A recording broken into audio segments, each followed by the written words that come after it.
Salut à tous les amis, aujourd'hui on se retrouve pour la FAQ. Fred, on a beaucoup de questions, beaucoup de réactions. Mais tout d'abord les amis, n'hésitez pas à vous abonner, n'hésitez pas à venir nous donner de la force. N'hésitez pas aussi à nous contacter pour la préparation physique spécifique à vos disciplines. Si vous voulez des accompagnements, des conseils en nutrition, je vous mettrai aussi également le code, donc mon code personnel. Pour où c'est qu'il est, hop, il est là. Donc ça, c'est le code pour avoir 10% sur Nutrimuscle. C'est ce que j'utilise donc dans les 30 jours pour sécher tous les compléments alimentaires que je vous ai énumérés, plus les compléments que je prends également le matin et lors de mon petit déjeuner. Et les ingrédients que j'utilise aussi pour faire mon porridge que vous avez vu donc sur le petit déjeuner que j'ai conçu pour vous. Et bien sûr, il y a d'autres vidéos qui arrivent. Donc Fred, on avait pas mal de questions, pas mal de réactions. Et donc on va y répondre. C'est parti. Alors la première question, c'est Pierrick Jouam qui me demande un temps de repos d'une semaine avant une compétition, bonne idée? Point d'interrogation. Alors moi je dirais très bonne idée même. Surtout pour reposer le système nerveux, les articulations. Après, ça dépend de quel sport. Par exemple, il y a des. Tu vois, en boxe thaï, ils combattent toutes les semaines en Thaïlande. Bien sûr. Du coup, en Thaïlande, ils combattent toutes les semaines. S'ils font une semaine de repos par semaine, pas avant, enfin avant chaque combat, ils s'entraînent jamais. Ouais, bien sûr. Mais pour un sport type MMA, ouais, après, bon, surtout qu'en plus, en MMA, il y a le cutting à faire. Donc, du coup, à effectuer. Du coup, tu peux pas t'entraîner tant que ça. Les Donc, Brésiliens, jusqu'à 2 semaines, ils allaient. Hein. D'accord. Ouais, il y en a des Brésiliens qu'on a vus. Pour cutter Ouais, ils prenaient quasiment 2 semaines tellement ils avaient du poids à perdre. En grappling, je sais que ça se fait pas beaucoup.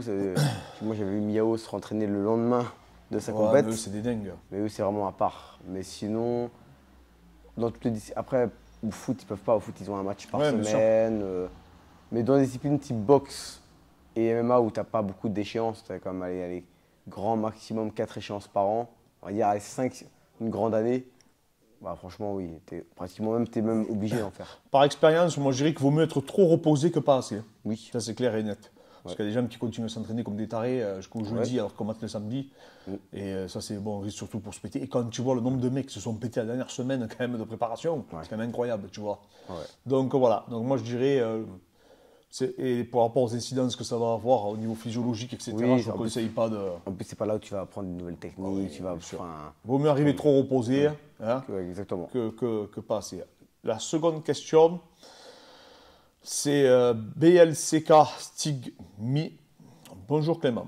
Comment savoir si on a un déficit de force dans son sport de combat? Comment savoir si on a un déficit de force dans son sport de combat? Alors déjà, il faut savoir que le problème, c'est que souvent, ce qu'on s'aperçoit, c'est que quand on parle de déficit de force, tu vas t'en apercevoir seulement en général qu'en sparring et qu'en opposition. Parce que tu as un déficit de force par rapport à qui? Par rapport à quoi? Qu'est-ce que tu appelles la force? Est-ce que c'est l'endurance de force? Est-ce que tu titanises? Et il n'y a que l'opposition, malheureusement, dans les sports de combat qui nous permet de s'en rendre compte. Est-ce que c'est un déficit de force pour une catégorie, enfin, contre des sparring de ton poids ou des sparring beaucoup plus lourds? Parce que contre des sparring 2 fois beaucoup plus lourds, 2 fois, on en a qui nous disent ouais, j'ai du mal. Mais en même temps, c'est normal. Hein. S'il y a des catégories de poids, c'est parce qu'il y a une raison. Hein. Exactement. Si tu vas combattre contre un adversaire de tel poids. Du coup, 2 fois, il n'y a pas forcément. Il n'y a pas de. Enfin, pas de honte. C'est pas dangereux d'avoir un déficit de force contre quelqu'un qui fait 30 kg de plus. Par contre, oui, c'est contre quelqu'un de plus léger que soi ou de son poids. Ah oui, il faut se poser des questions. Ouais. Ouais, voilà. C'est vraiment en opposition que tu vas pouvoir t'apercevoir réellement si tu as un déficit de force ou pas, ou si tu titanises plus rapidement que les autres ou pas. Mais après, ça, il y a un aspect technique qui rentre en compte sur la gestion de l'effort. C'est Thibaut Lemonnier.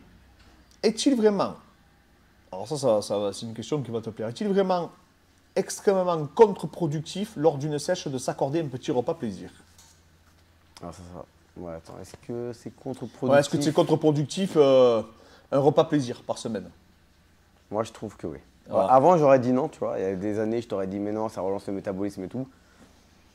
Après, là, c'est que de l'empirique. Hein. C'est pas une étude que j'ai vue, quoi. Enfin, si, il y a quand même la charge calorique que tu peux avoir de façon hebdomadaire. Ça, oui, ça, c'est indéniable.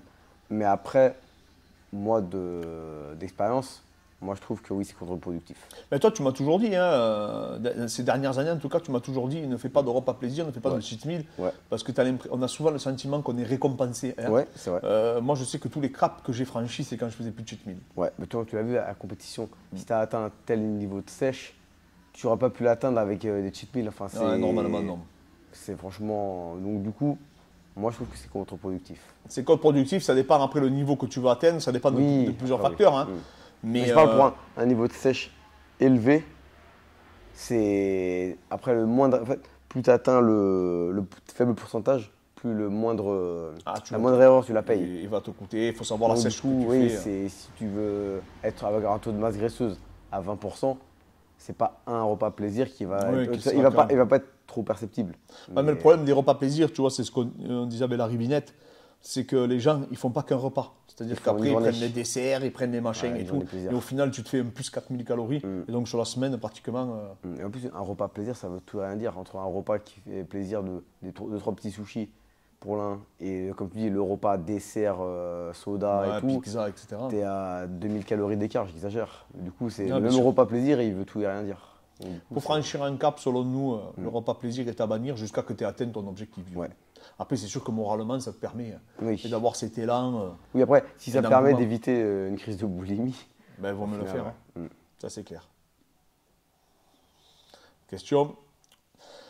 C'est Val Vénère qui nous dit « Le gros déficit calorique nécessaire à ta sèche en 30 jours ne va pas altérer ta masse musculaire. Ben, le but avec Fred, c'est qu'on va essayer de limiter la casse. Hein. On va essayer de limiter la casse au maximum. Bon, alors après, ça fait tellement longtemps qu'on le fait qu'il me connaît par cœur, Fred. Donc quand il fait ma diète, il sait exactement ce que je dois consommer. On sait à peu près le nombre de grammes de protéines dans lequel moi je réagis bien. On sait à peu près par rapport au tour de bras, au tour de poitrine, toutes les mesures qu'on va prendre. Ben, on sait à peu près ce que j'arrive à conserver. une charge d'entraînement, on la connaît par cœur, donc du coup, tu peux quand même conserver quand même ta masse musculaire, même si, bien sûr, tu vas en perdre un tout petit peu, mais pas. Ah, mais c'est minime. Franchement, moi je trouve que c'est trop. Ouais. Moi je trouve que vraiment les études, je ne sais pas comment elles sont menées, mais il y en a, pour moi c'est n'importe quoi. Je ne sais pas sur qui ils mesurent ça, mais là il y a vraiment une véritable différence avec que quelqu'un qui est, comment on appelle ça, un sportif confirmé, un sportif qui s'entraîne depuis des années. Je me suis rendu compte que je perdais beaucoup moins de masse musculaire que quelqu'un de lambda. Ouais. Moi franchement ça altère très peu ma masse, ma sèche.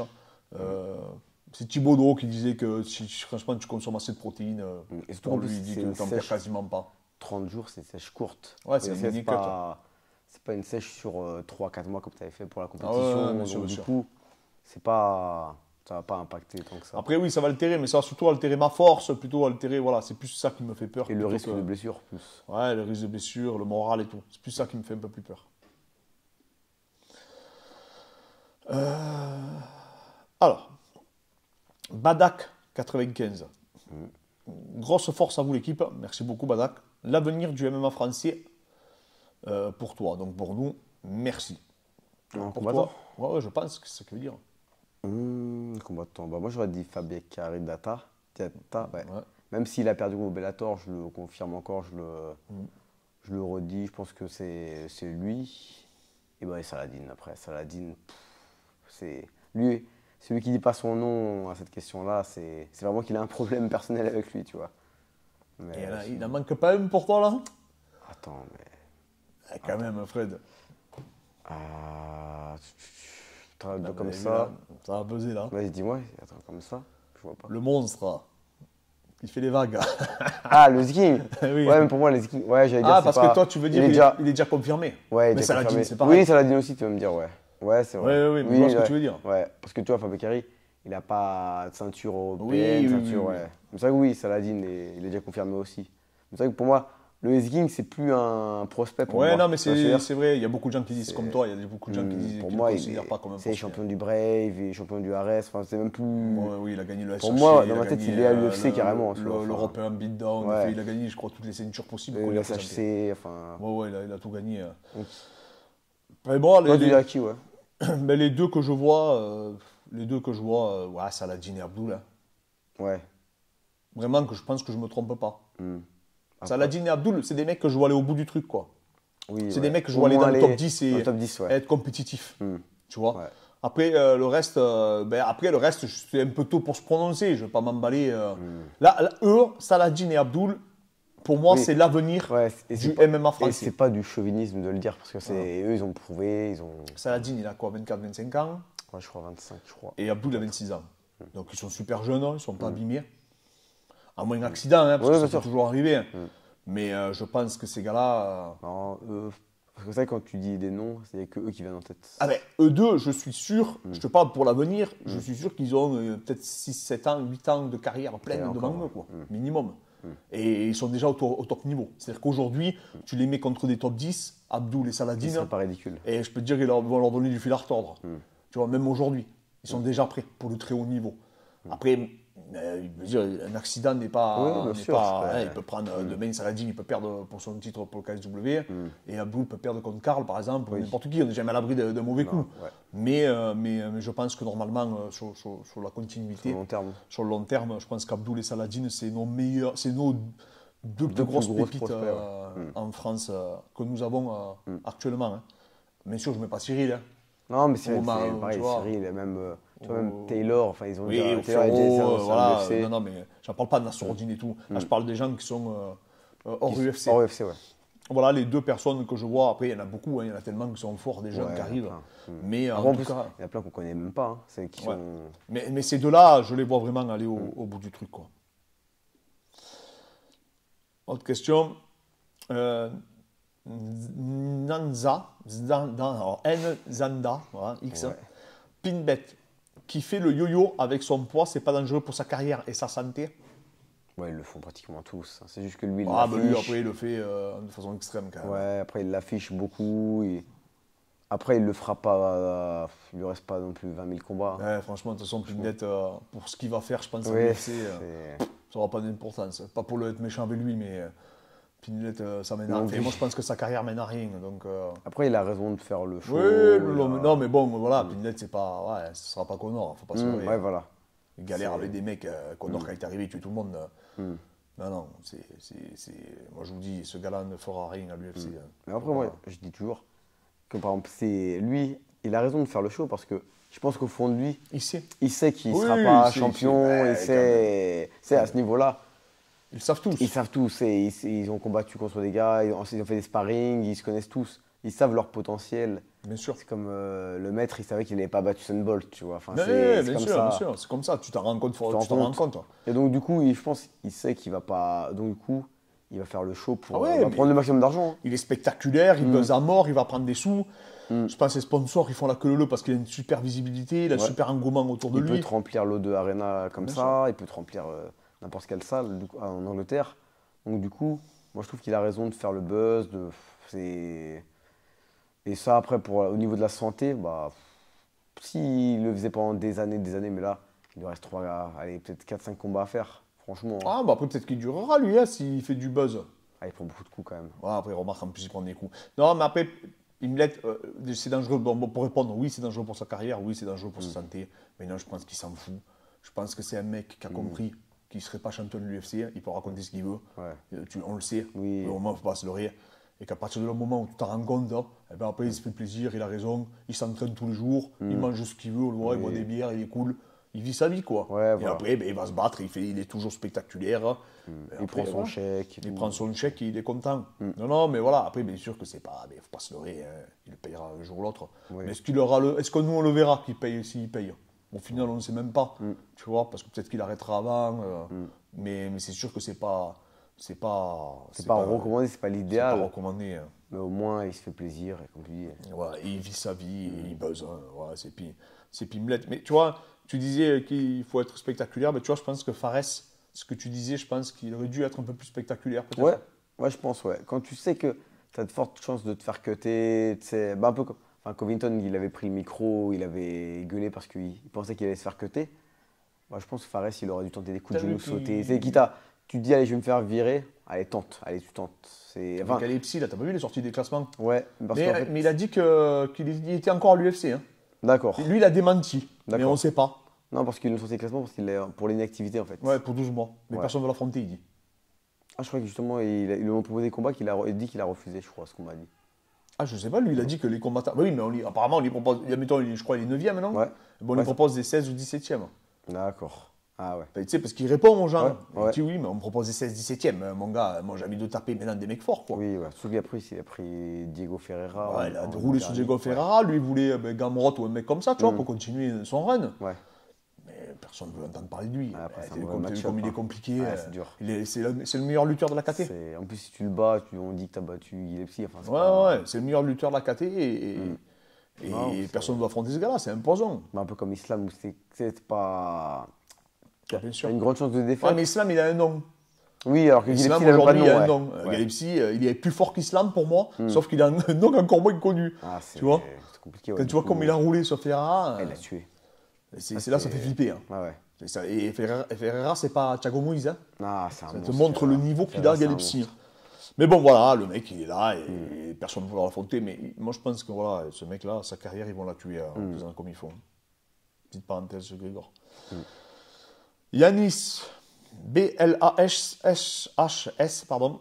Pourquoi les Brésiliens boivent de l'eau pendant leur cutting? Alors, je pense qu'il fait référence à la photo de Charles de Bronx qui donne à boire à celui qui est dans les serviettes. Je ne sais pas si tu l'as vu. Ah, j'ai pas vu. Bon, en fait, il y a une le mec est entouré de serviettes. Sûrement, il a fait du sauna ou un bain chaud et après, il Ouais. reste pour continuer à monter cette Au dernier UFC. je sais plus c'était à quoi. D'accord. Et du coup, tu le vois, il donne la bouteille d'eau, il a partagé ça. Et j'ai au moins 10 personnes qui m'ont envoyé la photo me dire tu avais raison, c'est des débiles, hein, etc. Après, le problème, c'est qu'on ne sait pas s'il a bu. Hein, on Ou ne sait pas ou s'il a humidifié bu les lèvres. la bouteille, si juste il a humidifié ses lèvres, c'est ce que je pense. Hein. Ouais. Mais je ne serais pas étonné Ah, qu'il je ait sais bu. pas. Hein. Tu sais, Tu vois Mike Dolce, j'ai écouté un podcast de lui il y a longtemps, où il avait coaché Nick Lenz. Et Nick Lenz, il avait fait plusieurs combats contre Do Bronx. Mais à l'époque, Do Bronx, il était en Dancy. Hein. Et il disait qu'il avait jamais vu ça. C'est Do Bronx, il était à moitié mort dans le sauna. Et il disait, je sais plus, il disait qu'il n'avait jamais vu autant d'amateurisme. Mais au Bronx, il y a beaucoup de mecs qui disent que ces défaites sont dues à sa gestion de points. Ouais, c'est possible, parce qu'à l'époque, en 66, mais... Quand il s'est blessé était- contre Max Holloway, apparemment, Holloway. c'était un short notice. Après, il a pris beaucoup de short notice, lui aussi. Hein. Contre Yama, c'était un short notice. Contre Max Holloway, c'était un short notice. Tu vois, il a pris pas mal. Il a eu. Et apparemment, parce qu'il a commencé à 77. Hein. Ouais, aussi au début, ouais. Et après, Ouais. il est passé en 66. Après, il passe à 66. Donc, Mais c'est Mike Dolce qui disait que t'es n'importe comment. Et donc, c'est pas... Enfin, peut-être que maintenant, il a dû s'améliorer quand même. Mais... mais je ne serais pas étonné que ce ne soit pas amélioré. Après, maintenant, ils sont quand même un petit peu suivis. Oui. Tu sais, Oui, avec il leur- l'UFC, Institut de Performance. Ouais, maintenant, ils leur donnent des, Des lignes, quand même, à suivre. Ils leur donnent des repas tout préparés, avec des calories qui sont. Des aliments pour se réhydrater. T'as etc. moins de marge d'erreur quand même. Enfin, tu peux T'as un moins- petit peu moins. Ils sont surveillés, ils sont pesés quand même. Ouais. Donc on les lâche pas dans la nature, quoi. Mais effectivement que. Même, je pense qu'ils te recommandent comme des nutritionnistes 2 fois, non? Oui, ils le font, mais bon, j'ai vu, ils ont tu sais, comme des petits packages, tu sais, Ouais. où ils ont leur Le bouffe et tout. complément et tout, ouais. Mais des fois, tu sais, j'ai entendu les nutritionnistes de l'UFC Institute, là, je les ai entendus parler, mon pote, les préparateurs et tout. Bon, là, là, là, là, là, là. C'est la catastrophe. Ah hein. ouais? C'est dur. Tu sais, comme il dit. Ah, il y a des podcasts qui arrivent avec Gundil, d'ailleurs, que je considère comme mon mentor. Et on va faire des podcasts avec Gundil. Normalement, cette semaine, peut-être on fait le premier avec lui.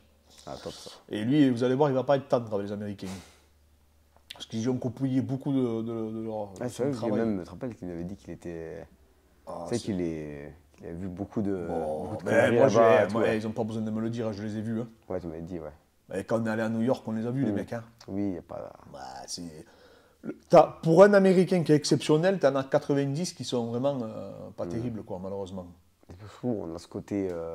C'est. Parce qu'ils ont des structures incroyables. Quand tu vois les structures, tu te dis, waouh, c'est fabuleux. Ils savent se vendre, ils savent se marketer. C'est des tueurs à gages. Tu sais, en marketing, c'est des tueurs. C'est le meilleur. Si tu vois leur site, même moi, j'ai envie d'acheter des programmes. C'est le tueur. Ah, c'est des tueurs à gages. Et en fait, alors qu'en termes de connaissances, en physio et tout, c'est la cata. T'as quelques mecs, bien sûr, tu me dis Yessis et compagnie, ben oui, c'est des tueurs, mais pour un Yessis, mais mon pauvre ami, c'est combien t'as de rigolos, même sur la NSCA, etc., hein, même sur le cursus universitaire, hein, t'as des mecs, c'est des fous. Hein. Ouais. T'as des mecs qui disent n'importe quoi. Hein. T'as des chercheurs, mais carrément, ils disent n'importe quoi, quoi. Enfin, ils font faire des protocoles, mais tu te dis, mon gars, si c'est ton protocole, c'est ça. Mais comment tu veux que je le prenne en considération? Des fous alliés. Ouais, Mais Après, derrière, l'image est tellement belle que, tu vois, c'est. Ouais, mais C'est un c'était bon- Louis Simons qui disait que quand Ouais. il est même en NFL, il voyait des trucs de dingue, Ouais, quoi. exact. En NFL, hein, t'imagines en Il plus. disait, j'ai jamais Il y vu, avait j'ai beaucoup vu un d'argent, amateur. En ouais. NFL, on parle. Mm. Et pourtant, les préparateurs de la NFL, c'est sûrement les meilleurs au monde, tu vois.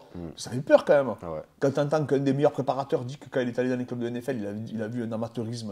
Ouais. Parce qu'il disait que tu as un head coach, enfin un préparateur central et plein de sous-préparateurs.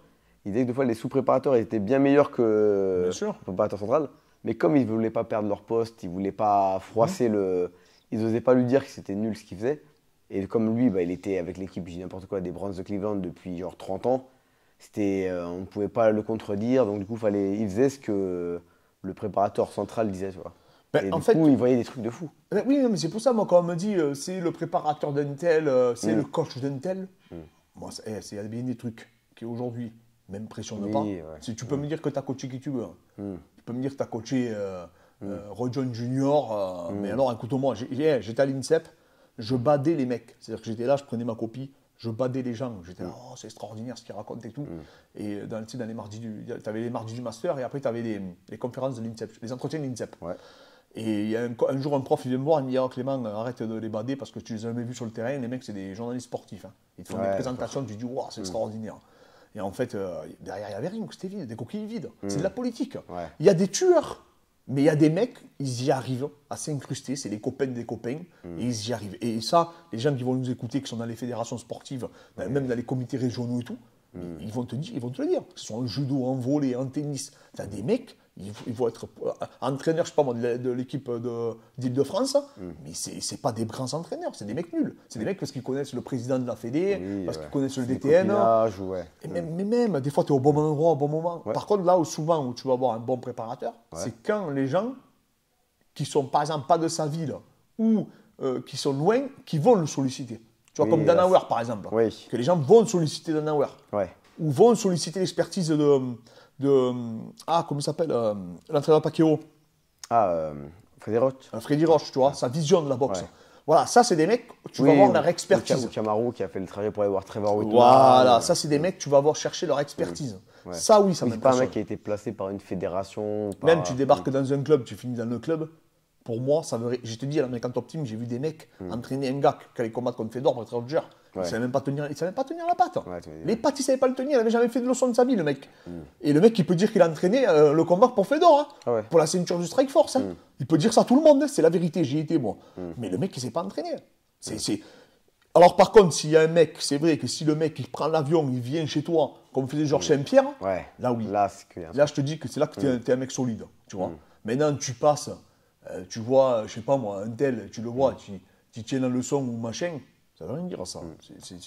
C'était C'est des Louis fous. Simmons qui disait que la prépa chez les joueurs NFL, elle devrait être privatisée dans le sens. Enfin, il ne devrait pas y avoir de prépa au sein du club. Mais ça devrait être sûr. délégué. Mais tu avais des fous. Tu vois, les mecs allaient chez Westside, par exemple, mais tu voyais. Et Matt Brown qui allait. Ouais. Bien sûr, mais nous, après, on le voit avec ici au FMC, on a récupéré plein d'athlètes qui avaient déjà des préparateurs Oui, physiques ouais, en c'est club, vrai. professionnels. On a plein de mecs qui nous contactent sur Internet, qui sont des c'est athlètes. Ça, c'est gratifiant pour nous. Maintenant, si demain, comment ça s'appelle, j'aurais été parachuté, j'aurais passé, je sais pas moi, un diplôme de professorat de sport et j'aurais fini peut-être dans un club de foot ou je ne sais rien, ben, ça n'aurait pas dit peut-être que je te dis pas que je n'aurais pas été compétent. Mais là, j'ai eu tous les profils. Et là, aujourd'hui, ben, le chemin il s'est inversé. Aujourd'hui, c'est les gens qui nous sollicitent, qui viennent à nous. Ouais. Attends, on n'est pas la vaste et flot, nous. Hein. On est à 800 km de Paris. Ouais. Après, je te dis, c'est le contexte qui fait. Hein. Demain, Fernand Lopez, il te rend n'importe quel préparateur physique. Il t'en fait une star. Hein. Oui, c'est vrai. Demain, tu es bon, tu es un copain à lui. Fernand, il te fait de toi une star, aujourd'hui. Et heureusement, après, Fernand, il est intelligent, hein, donc il prend des mecs qui ont des qualités, hein, Ouais. comme Ryan Gillet, il avait Nicolas Haute, tu vois, donc ils ont des mecs intelligents, hein, tu vois, à Paris. Mais si, il a le pouvoir de faire ça aujourd'hui. ouais. C'est-à-dire que Fernand, il peut prendre un mec, il y met 10 combattants, il y en a au moins un qui va percer, le mec, il peut faire son buzz sur le combattant. Après, lui, Fernand, il est intelligent. Oui, Il ne va pas mettre en avant un charlatan. Oui. Tu vois. Mais tu as toujours des mecs qui arrivent à se faufiler dans les centres de performance comme ça. Ah ouais, c'est assez facile, au final. Tu vois, et donc voilà, donc non, moi je ne suis pas du tout impressionné par tu peux me dire, j'ai entraîné un tel. Après, je sais qu'il y a des mecs, par contre, je sais que c'est des tueurs. J'allume, je les vois parler, je les vois expliquer, je les vois entraîner, ils n'ont pas besoin de me dire le reste. Je vois leur façon, leur vision, leur conception, leur réflexion, tu vois. Les mecs qui font beaucoup de montage et tout là, c'est qui parlent là, ils vous disent bonjour les amis, aujourd'hui je vais vous présenter l'hypertrophie musculaire, boum, coupure. Bonjour, après on va parler donc d'assistance et de travail prophylactique, boum, coupure. Parce que là ils ont les notes à côté, ils ont les machins et compagnie. C'est du journalisme sportif ça. Et après quand tu les écoutes en podcast comme on fait toi et moi, qu'il n'y a pas de coupure et tout ça, il n'y a plus personne en connaissance, en physiologie, en myologie, en endocrinologie. C'est pour ça que Gungil c'est le meilleur. Moi je le dis, je suis un des seuls mecs de YouTube qui le dit que c'est le meilleur. Parce que les gens, ils filment avec son téléphone portable, le mec il filme sur un ordinateur. Il est là, il filme sur l'ordinateur. Et il parle. Ce mec c'est un tueur. Ouais. Les autres, ils sont obligés de faire du mytho, de faire apparaître des muscles, des machins. Ouais. Mais non.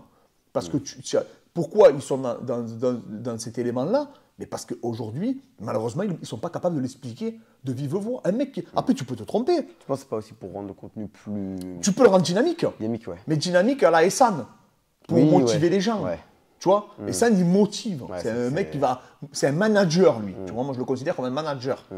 Lui, le Gunji, c'est l'expertise. Mon copain Mathias Soulol, tu vois, par exemple, c'est un mec qui a de l'expertise. Moi, je te dis, je suis dans ses vidéos avec lui, enfin, je suis ses formations qu'il me les a offertes. Eh ben, c'est un mec, il fait tout d'un trait. Il a ses PowerPoint, mais il fait tout d'un trait. Il n'a pas besoin de faire des coupures, des montages, des machins. Il maîtrise le mec. Il maîtrise son sujet. Alors après, des fois, il peut chercher les mots. Mais ça, personne ne va t'en tenir rigueur. Oui, non, ouais, parce qu'il le voit et que tu le fais en direct.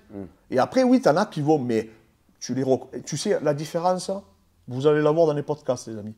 Écoutez les podcasts des mecs que vous suivez et écoutez les podcasts qui sont invités chez les gens et écoutez leurs vidéos, vous allez voir qu'il y a une différence de niveau qui est monumentale. Au niveau quoi, des coupures, au niveau des connaissances qu'ils ont. D'accord. Ah, tu veux dire, entre leur podcast et leurs vidéos. Ah oui, ça n'a d'accord. rien à voir. Moi, il y a des mecs que j'ai écoutés, je pensais qu'ils avaient vraiment des connaissances en physiologie, etc. Ouais. Je les ai écoutés en podcast, ils bégayaient. D'accord. Tu vois. Et tu as des mecs qui ont le même niveau. Oui, C'est là, ils rare. sont, ouais. C'est très rare, tu vois. Là, je pense vraiment qu'il me vient l'idée Gungil, tu vois. Gungil, ouais. Il y a des mecs comme Gunji, comme Vassili aussi, tu Ouais, sais, ouais. comme Will aussi, tu vois. Ouais, Will, ouais. Voilà, Mathias. Will Johnson, ouais. Ouais, ça c'est des mecs qui maîtrisent. Ouais. Ça fait, il se filme dans un parc, le mec, avec un Ouais, son il peut pourri. parler pendant Mais une le heure, mec, ouais. c'est solide. Derrière, ça a des véritables connaissances. Ça sait de quoi ça parle. Fernand, tu le poses là avec nous. Oui. Fernand, tu n'as même pas besoin de dire les questions qu'il va avoir. Bon, ben, les questions, je ne les communique même pas. On les a eues tout à l'heure. Mais je te les communique maintenant. Tu as vu, tu gérais parce que je te connais. Tu fais ça toute la journée. Donc voilà. Et ça, c'est des trucs que c'est vrai que oui, c'est difficile. Tu peux te faire berner. Il faut être vigilant. Mais après, maintenant, voilà. Après, on s'en fout. Qu'ils te bernent ou qu'ils te bernent pas. C'est pas le cas des autres soucis. Si t'es un athlète, enfin si t'es pas un athlète professionnel, enfin de haut niveau, c'est pas. Et puis si ça te motive, Oui. c'est ce qu'il faut voir. Il faut toujours voir le bon côté des choses. Mais ce que je veux dire, c'est que voilà, il ne faut pas être bluffé. Faut pas idolâtrer non plus. Ouais. Non, il faut être vigilant. Après, bien sûr qu'un mec comme Thibaut qui lui rend dynamique ses vidéos, c'est tout à fait normal. Thibaut, c'est du divertissement. Ouais, Et c'est un tueur. Hein. Ouais. Maintenant qu'on fait des vidéos sur YouTube, on a un respect pour Thibaut, c'est inimaginable parce que il faut pouvoir se Thibaut réinventer. InShape, On parle de Thibaut InShape parce qu'il faut pouvoir se réinventer et c'est vraiment pas évident de pouvoir se réinventer parce que nous, on traite de l'actualité, on traite de la préparation physique, donc c'est quelque chose qui nous passionne, mais c'est quelque chose qu'on est confronté. Lui, Thibaut, il va il peut aller dans des monastères, hein, il peut aller à l'armée, il peut aller partout. Et c'est très dur de faire des scripts, de faire des scénarios parce que lui, c'est chaud. Franchement, c'est très très compliqué. Donc c'est pour ça que voilà, les amis. Donc les amis, la FAQ est finie. N'hésitez pas, là, toutes les questions qu'on va reprendre seront posées sous cette vidéo. Donc les prochaines questions, on sélectionnera que les commentaires de YouTube. Donc n'hésitez pas à nous suivre, n'hésitez pas à nous écrire, je vous le dis. Vous avez vu le code NutriMuscle, je vous mettrai tout ça dans la description. Et si vous avez quelques questions, qu'elles soient, n'hésitez pas à nous contacter. On vous remercie encore à tous.